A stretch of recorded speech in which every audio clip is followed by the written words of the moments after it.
and it is my pleasure to be here tonight. Tonight I'd like to talk to you about my favorite spiritual practice. This is, I think, one of the most powerful spiritual practices we have, but I also think it's the most underused, and it's the practice of forgiveness. My own personal work with forgiveness has brought to me 4 amazing gifts. And so tonight, that's the title of my talk, The 4 Gifts of Forgiveness. The practice of forgiveness has been espoused by almost all of the world's great spiritual leaders. In fact, I think it's probably the greatest contribution that the master teacher, Jesus, gave to this world was the practice of forgiveness.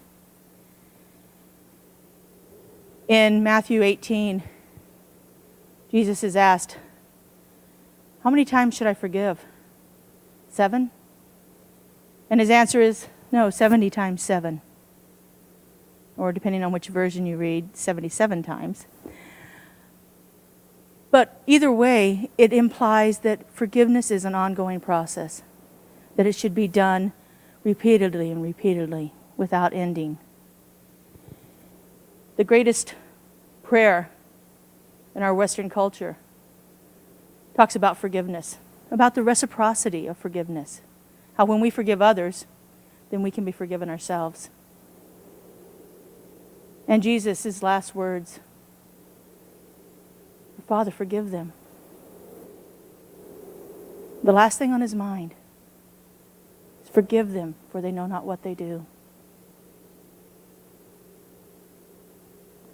Many other great leaders have talked about forgiveness in our world and used it to effect amazing change. I'd like to tell you a little bit about my process. As I was preparing for this talk, I was reminded of a country music song that I listened to. I grew up listening to old country music. But this one wasn't too bad. It was in the 70s, and it's a guy named B.J. Thomas. And he sang this song, "Hey, won't you play another somebody done somebody wrong song and make me feel at home while I miss my baby." I think every single one of us in our world has a somebody done me wrong song. Now, it could be a song about a serious matter. It could be a song about how our family and friends have not behaved in the manner that we wanted them to. It could be a song about something as benign as the guy that cut me off in the traffic this morning. And it could be a song about an inability to forgive ourselves. I have a song in my life. It started playing when I was 9 years old. From the time I was 9 to 12, I was sexually molested by my older brother. And that act in itself shaped my entire life. My primary focus in life became to keep that a secret. And everything that I did from that moment on was directed towards that. First thing I did was I became the consummate perfect child. Perfect in school, perfect at home, never, ever, ever drawing any negative attention to myself. And I became a master at hiding. And I sang that song for over 35 years.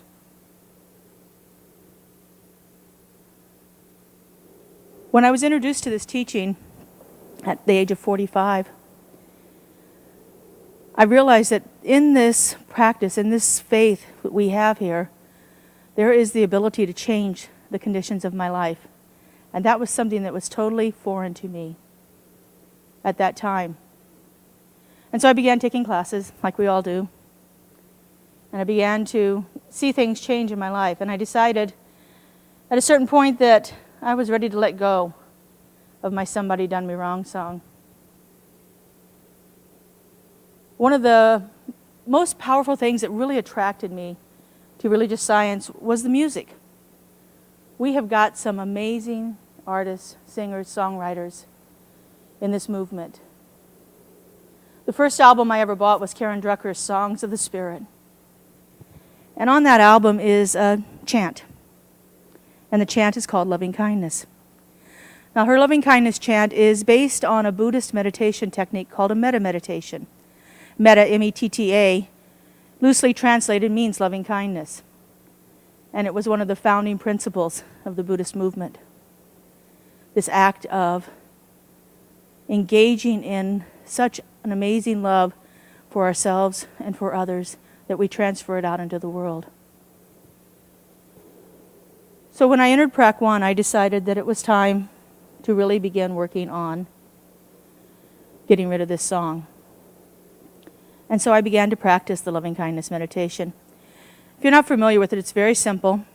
It starts with an inward focus, with the self. And the words are simple. May I be filled with loving kindness. May I be well. May I be peaceful and at ease. And may I be happy. And I began to use this chant daily.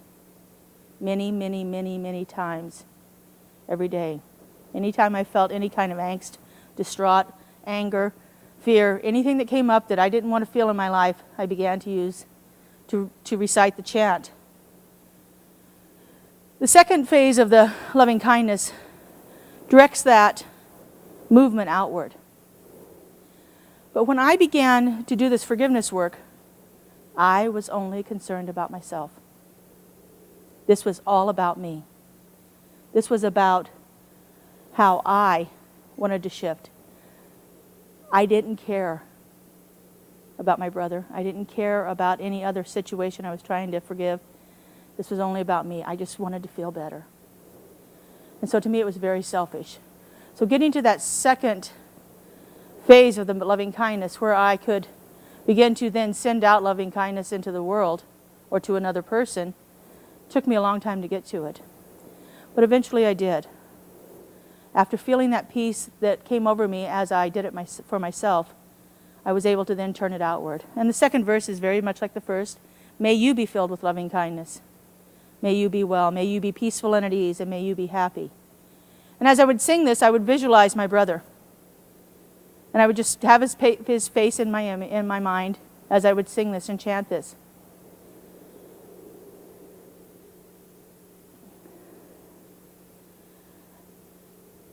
And as I said, I practiced this meditation over and over and over again for months. And during the course of practitioner training, I came across something else that I found very powerful. We had to read a book on death and dying. And so I chose the book 1 Year to Live by Stephen Levine. And in this book, he talks about another Buddhist meditation. It's called the soft belly meditation. And his focus for that meditation is to relieve grief that we're experiencing. But he has a wonderful twist about grief. It's not just about being sad. Grief for him is anything that hardens us within our own being. Anything that hardens us is grief. And so anger, fear, doubt, the inability to forgive, all of these things are grief. And we hold them in our abdomen. And so the meditation is all about releasing all of that stuff that we have held on for so many years and just letting it float out of us. And so I began working with this meditation in addition to the loving kindness meditation. So I'm halfway through Prac 2, December 23rd, 2007, and I get a call from my sister-in-law. She's got my brother in the emergency room. He was driving to work that morning, and he had about a 5-mile drive, and he wound up about 20 miles south of Las Vegas, out in the middle of the undeveloped desert. He didn't know how he got there, and he didn't know where he was. He did have enough about him to call her. And so she took him to the emergency room, and they found a brain tumor. The next day, Christmas Eve, they operated on him and removed as much as they could of a baseball-sized glioblastoma and sewed him up and told us he had a couple of months to live.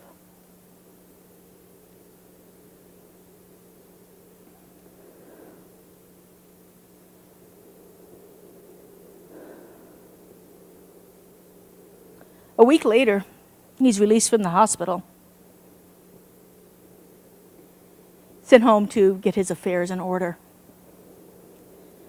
But he didn't go home. He was frantic.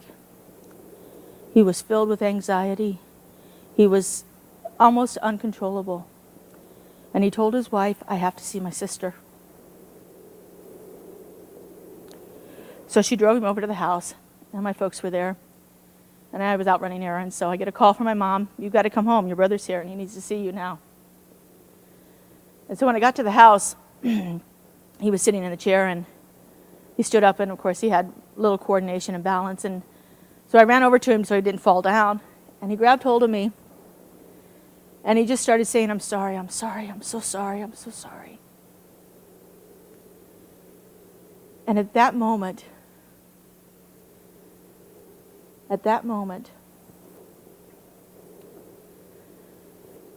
I received my first gift of forgiveness. The first gift of forgiveness for me was, for the very first time, I felt compassion for him. For the very first time, I saw him not as a villain, but as a victim. For the very first time in my life, I was able to see something else besides the anger and the grief and the pain that I had. And what a powerful, powerful gift that was. 4 months later, on the day before he died, I was at his house, and we were talking about the old music that he used to like to listen to, and all the albums I would borrow from him. One of them was Jesus Christ Superstar, which I still have that one. And I was looking at him, and he was kind of in and out of it, and I looked at him, and I looked him in the eyes, and I said, "You know what, I love you." And he looked at me just as clear as can be, and he said, "Why?" And I said, "Because you're my brother, and you're perfect, and I love you." And I received my second gift of forgiveness, the ability to love again.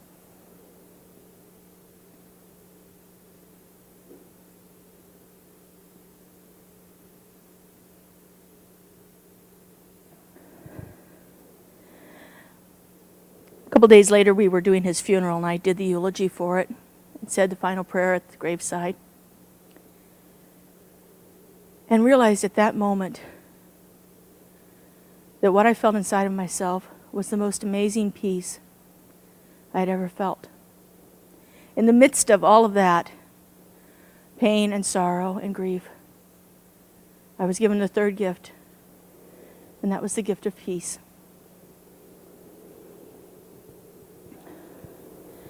When I began the forgiveness work, as I said earlier, I began it for myself. And I felt like I was only ever doing it for myself, and I felt very selfish about it. And I realized that it was selfish. But I thought it was selfish with a little s. But it wasn't. It was selfish with a capital S. Because nothing we do is done in isolation. Nothing we ever can do is done only to ourselves.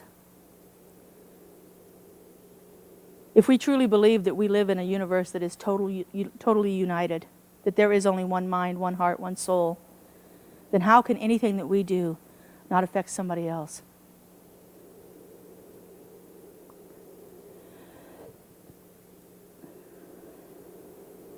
I know that this process of forgiveness, starting it with myself, was the way I had to do it, because it was the only way I could do it unconditionally. Our founder, Ernest Holmes, says that forgiveness is unconditional, or it isn't forgiveness at all. Because I had no illusions about changing anybody else, I didn't put any conditions on it. I didn't determine whether anybody else deserved forgiveness. I didn't determine whether even I deserved it. I just knew I wanted to change. And because that was my focus, it was totally unconditional. And because it was unconditional, it set me free. But here's the best part. It set my brother free. The fourth gift of forgiveness is freedom. by focusing on that unconditional aspect of it, not putting any judgment on it, not weighing it down in any way, freedom was the end result.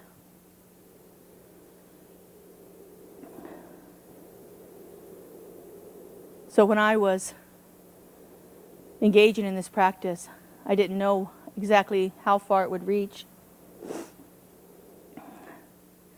I remember starting practitioner training, telling a friend of mine, you know what, I'm only doing this for myself. I am not going to get involved in a lot of stuff around here. I am not going to be teaching classes or doing sessions, and I am certainly not going to be talking.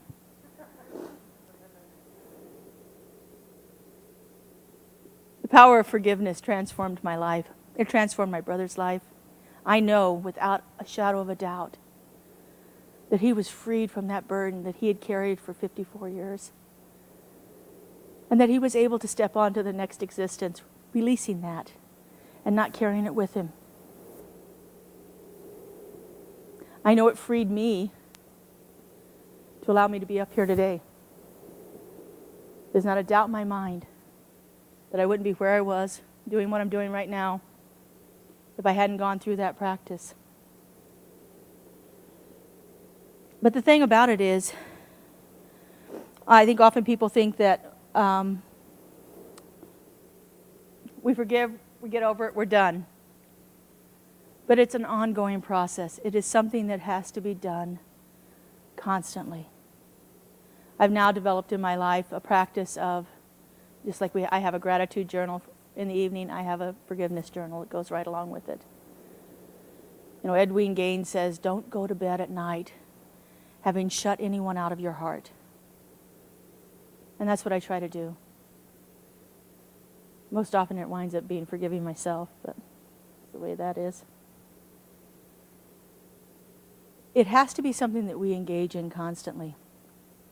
It's not something we do once and say everything's okay. I've forgiven. It's all good. I was recently teaching a class that I wrote, and one of the weeks on it was on the focus of forgiveness, and there was this woman in there, and I started talking about the topic of forgiveness, and she raised her hand, and I called her, and she said, well, you know, I just got out of Beyond Limits, and I've worked through all this stuff, so I'm really good. I'll see you next week. And left.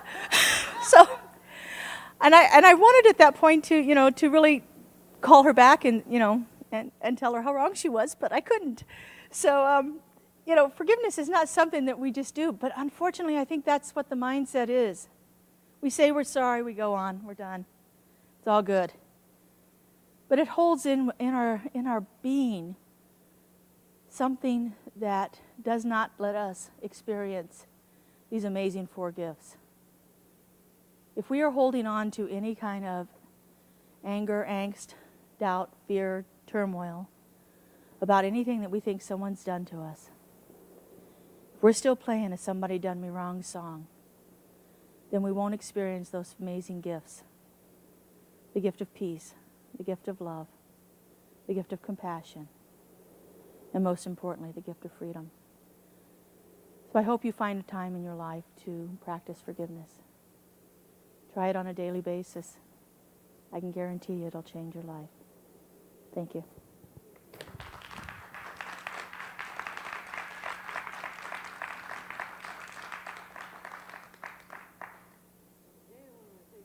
Take a moment, take a deep breath, and kind of just get centered.